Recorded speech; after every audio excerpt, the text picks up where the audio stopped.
तो गाइस कैसे हैं आप सब लोग। गैसोएस के एपिसोड 49 के साथ हाजिर हो। तो लास्ट एपिसोड के एंड पे आपने देखा था कि यंग मास्टर सैंग जो होता है हमारे वी जियोनो को चैलेंज करता है, लेकिन एंड के ऊपर वी जियोनो जब उसे किक मारने के लिए आगे बढ़ा था तो वहां पर एक मिस्टेक की वजह से यंग मास्टर सैंग बेचारे के अंडे फूट जाते हैं। जब उसके अंडे फूटते हैं तो बाकी के सभी लोग बेचारे जो होते हैं इसकी वजह से काफी ज्यादा परेशान होते हैं और अब उसके अंडे तो फूट चुके हैं और मास्टर मोजिन कहते हैं कि लगता है कि यंग मास्टर सैंग की आने वाली ब्लड लाइन अब पूरी तरह से खराब हो चुकी है, अब इसकी ब्लड लाइन आगे नहीं बढ़ पाएगी। और उसके बाद यहाँ पर नेक्स्ट सीन जो होता है डिमोनिक सेक्टर का दिखाता है, जहाँ पर डिमोनिक मास्टर जो होता है वो एक पौधे की छांटी कर रहा होता है और उसका साथी उसके पास आता है तो वो उससे पूछता है ट्रेजर मैप के बारे में क्या, तो वो उसे कहता है कि ट्रेजर मैप हमारे परसुअर्स के हाथ में जा चुका है, माउंट लू के लोगों के हाथ में जा चुका है। तो वो उसे कहता है कि मुझे लगता है कि हिमालय माउंटेन के लोग वो भी यहाँ पर कुछ करेंगे। तो वो कहता है कि हाँ हो सकता है कि वो लोग यहाँ पर कुछ ना कुछ करें, लेकिन मुझे नहीं लगता कि फिलहाल के लिए वो यहाँ पर कुछ करने वाले हैं। तो उसी के साथ ही मास्टर से कहते हैं कि क्या तुम यहाँ पर देख रहे हो, तो उसका साथी उसे कहता है मतलब आप क्या कहना चाहते हैं। तो डीमन लॉर्ड उसे कहता है कि मैं यहाँ पर इस पौधे की छांटी कर रहा हूँ, जब यहाँ पर इस पौधे को सही तरह से काटा जाएगा तो ये बहुत ज्यादा प्यारा दिखाई देगा, लेकिन अगर यहाँ पर इसको इसी तरह से उगने दिया जाए और इसकी जो पत्ते हैं उसको इसी तरह से ना काटा जाए तो ये बहुत ही बुरा दिखाई देगा, बिल्कुल एक झाड़ी की तरह दिखाई देगा। जियांगू भी बिल्कुल ऐसी जगह यानी म्यूरम के अंदर अगर यहाँ पर कुछ सेक्टर्स को इसी तरह से बढ़ने दिया गया तो वो लोग यहाँ पर अपने आप को बहुत ज्यादा महान समझना शुरू कर देंगे और यहाँ पर रश लग जाएगा, दुनिया को हमारे ब्लेड की पावर दिखाने का वक्त आ चुका है, जल्दी से जाकर तैयारियां मुकम्मल करो। तो उसका साथी उसे कहता है जी मास्टर मैं अभी जाता और जाकर तैयारी मुकम्मल करता हूँ। एक बार से नेक्स्ट सीन फिर से वी जियोनो का दिखाया जाता है, जब हमारे वी जियोनो को कहा जाता है कि अब तुम कैरेज के अंदर नहीं जा सकते, क्योंकि वो पहले बड़े आराम से कैरेज के अंदर सो रहा था। तो वी जियोनो से कहा जाता है कि यंग मास्टर सैंग के अंडे फूटे हैं जिसकी वजह से अब वो चल नहीं पाएगा, इसी वजह से उसे अंदर लिटा कर लेकर जाएंगे। तो हमारे वी जियोनो बेचारे को अब यहाँ पर अपना कमरा जो होता है वो छोड़ना पड़ता है, यानी कैरेज छोड़नी पड़ती है। लेकिन इसी के साथ ही में दिखाते हैं कि मास्टर मोजिन की डिसाइपल जो होती है वो एक कंबल और साथ में एक बिस्तर लेकर जल्दी से जंप करते हुए कैरेज की छत पर चली जाती है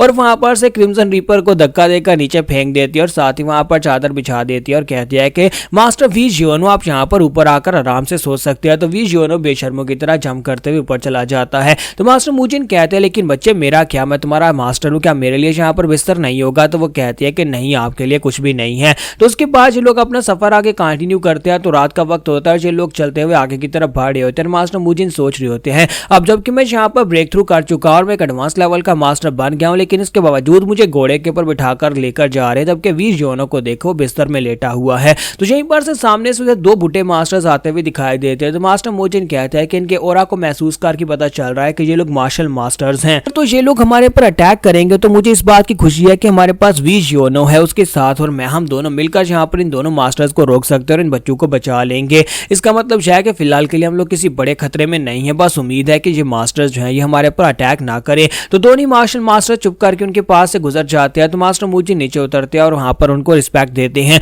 जबकि वो मास्टर से कहता है कि क्या तुम माउंट हुआ से हो। तो वो कहता है जी मास्टर्स मैं माउंट हुआ से हूँ, क्या मैं आपके नाम जा सकता हूँ एल्डर्स, क्या आप अपने नाम बताएंगे। तो वो दोनों जो होते हैं वो कहता है कि तुम यहाँ पर हमारे नाम जानना चाहते हो, अब जबकि तुमने यहाँ पर हमें एल्डर कहकर रिस्पेक्ट दिया तो उसी वजह से हम तुम्हें माफ कर देते हैं, चुपचाप अपने रास्ते चले जाओ और हम यहाँ पर तुम्हें डिस्टर्ब नहीं करेंगे, ना ही तुम हमें डिस्टर्ब करो, हम तुम्हें अपने नाम नहीं बताएंगे। और दोनों वहां पर से चल पड़ते हैं। तो मास्टर मोजिन कहता है कि चलो अच्छा है ये दोनों जा रहे हैं, जबकि हमारा वी जियोनो जो होता है वो भी उठ जाता है और कहता है कि बुड्ढे दद्दू क्या मैं यहाँ पर तुमसे एक सवाल पूछ सकता हूँ। तो वो दोनों वहीं पर रुक जाते हैं। तो हमारा जो वी जियोनो होता है वो उनसे कहता है कि तुम लोग जिस डायरेक्शन से आ रहे हो क्या उस तरफ कुछ हुआ है। तो वो लोग कहते हैं कि इस बात का क्या मतलब है कि वहां पर कुछ हुआ है, वहां पर बस एक छोटा सा गांव था जहां पर से हम लोग होकर आ रहे हैं, लेकिन उस गांव में कोई इंसान नहीं था, सिर्फ और सिर्फ जानवर रहते हैं। तुम्हारा वी जियोनो से कहता है कि इसका मतलब है कि तुम्हारे बाजू के ऊपर जो ब्लड लगा हुआ है वो किसी जानवर के खून से है, यानी तुमने वहां पर किसी जानवर को मारा होगा। तो उसी के साथ ही मास्टर अपने कपड़ों पर लगे हुए ब्लड की तरफ देखता है और कहता है कि लगता है काफी अरसे के बाद यहाँ पर म्यूरम में आकर खून खराबा किया है, इसी वजह से मैं सबूत मिटाना भूल गया हूँ।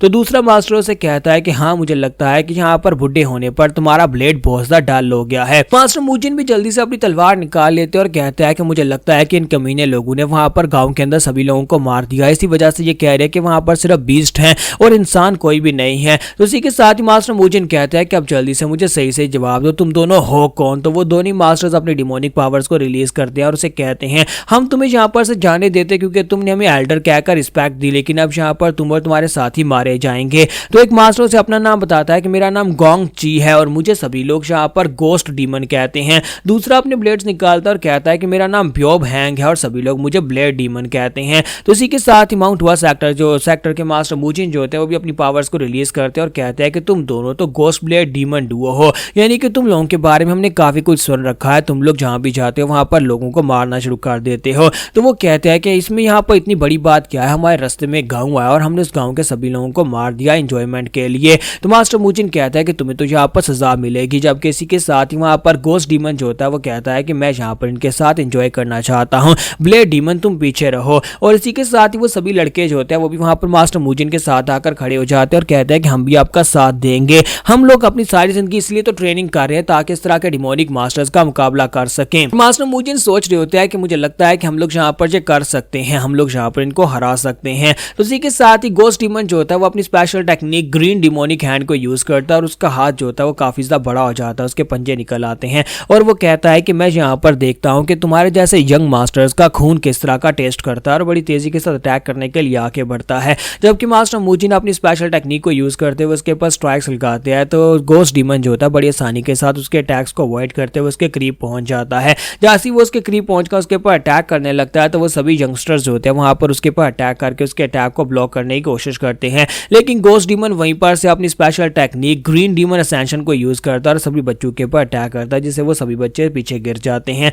तो गोस्ट डीमन कहता है कि ये देखो यहाँ पर तो बहुत सारे क्लैंस मिक्स हो चुके हैं, माउंट हुआ फैमिली है, पैंग फैमिली है, नैमगोंग क्लैन है, इसका मतलब यह है कि मैं तुम सभी का ब्लड आज यहाँ पर चेक कर देख सकता हूँ। मास्टर मुजिन सोच रहे होते हैं कि हम सभी लोग मिलकर भी यहाँ पर इस मास्टर की बॉडी के ऊपर एक स्क्रैच भी नहीं डाल पा, ऊपर से यहाँ पर इकट्ठे 2 मार्शल मास्टर्स हैं। अगर ये लड़का यहाँ पर वी जियोनो हमारा साथ दे तो फिर हमारे लिए काफी ज्यादा पॉसिबल है कि हम लोग इनको हरा दे। जबकि वी जियोनो जो होता है वहां पर मुंह बनाकर खड़ा होता है तो वो उसे कहता है कि लड़के क्या तुम यहाँ पर फाइट नहीं करना चाहोगे, क्या तुम्हारे मास्टर ने कभी ये नहीं कहा था कि अगर डिमोनिक सेक्टर के लोग आए तो फिर क्या करना है। तो वी जियोनो कहता है कि मेरे मास्टर ने कहा था कि अपने काम से काम रखना है, इसी वजह से मैं यहाँ पर ऐसा कुछ भी नहीं करूंगा। और साथ ही वो कहता है लेकिन मेरे मास्टर ने एक और बात कही थी, मास्टर ने कहा था कि फाइट हमेशा अपने मूड पर करना, यानी कि अगर यहाँ पर तुम्हारा मूड खराब हो जाए तो तब भी यहाँ पर किसी को मार सकते हो। और इस वक्त मेरा मूड बहुत ज्यादा खराब हो गया, इसी वजह से अब मैं यहाँ पर इन लोगों को मारने वाला हूँ, इसलिए तुम सभी लोग पीछे हट जाओ। तो गोस्ट डीमन जो होता है ब्लेड डीमन से कहता है कि ये बच्चा कहीं मजाक तो नहीं कर रहा, या फिर इसका दिमाग खराब हो गया है।